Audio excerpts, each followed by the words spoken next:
2025's Q3 saw 1,529 ransomware and data extortion attacks, which is up 2.7% from Q2's 1,488 attacks. This number is still a significant drop from Q1, where we observed 2,461 ransomware and data extortion attacks. This demonstrates that overall activity remains high despite the fluctuations and variability in recorded activity. We are also seeing continued growth in the number of active ransomware groups, this quarter being up to 77 groups. This is up from 66 at the start of the year.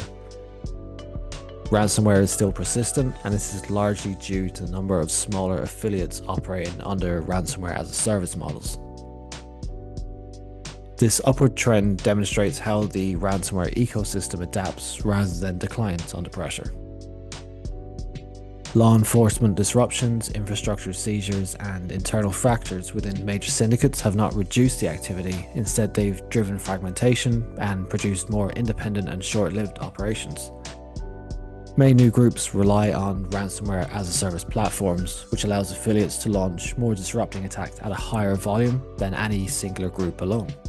For executives, this pattern signals that ransomware remains a systemic threat. It's not just a passing phase.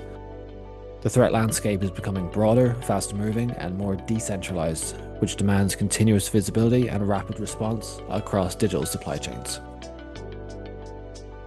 The top 5 groups this quarter are Qilin with 230 attacks, Akira with 155, Ink Ransom at 125, Play with 96, and finally Dragon Force at 60 attacks.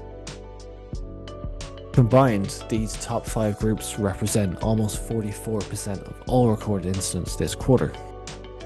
If we take a look from a geographical perspective, the US is the primary target for ransomware and extortion operations, with 49% of all attacks targeting organizations based in the US. For reference, the second most active country is Germany, which only had 5% of the total attack volume. Looking from an industry standpoint, manufacturing was the most targeted industry with 184 attacks.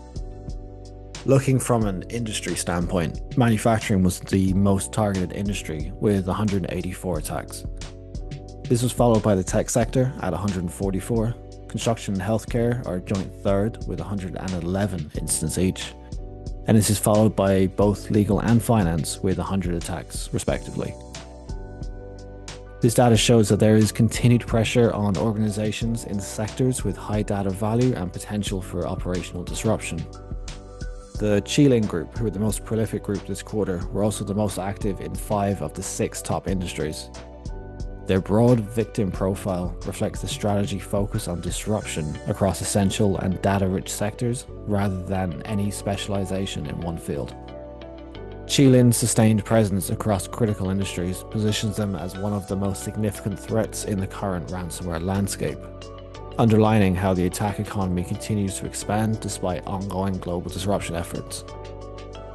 In the full report, we include a breakdown of the groups that target each of the top industries that experience ransomware and data extortion attacks this quarter. In the full report, we include a breakdown of the groups that target each of the top industries that experience ransomware and data extortion attacks this quarter. We also take a look at the NPM supply chain attack, Toolshell, and the alleged attack by Shiny Hunters against Salesforce customers.